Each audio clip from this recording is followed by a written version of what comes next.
वेळी मी आलेलो आहे तुरीच्या शेतामध्ये, मागं बघू शकता अतिशय चांगल्या प्रकारे ब्रांचिंग वगैरे केलेलं आहे. तर हे क्षेत्र जे आपलं 3-4 किलोमीटर दूर आहे घरापासून, आजोबांना घेऊन मी इथं चक्कर मारायला आलो. तर आपली इथं दुसरी शेंडा खोडणी पण इथं झालेली आहे. तर आपण इथं आज स्प्रेइंगचं काम चालू होतं. तर आपण म्हटलं चला चक्कर पण होईल आपली. तर इथं आपण साप आणि कॅनॉन असं 2 बुरशीनाशक आणि कीटकनाशक आपण घेतलेलं आहे.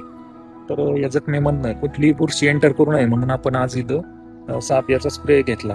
तर आज विल्टिंगचे पण मला इथं 1 ते 2 झाडं आढळली.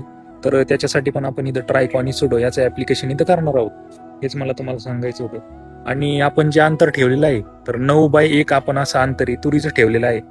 तर तुम्ही कमेंट बॉक्समध्ये नक्की सांगा तुम्ही तुरीचं अंतर काय ठेवलेलं आहे आणि हे अंतर योग्य आहे की अयोग्य हे पण कमेंट बॉक्समध्ये नक्की कळवा.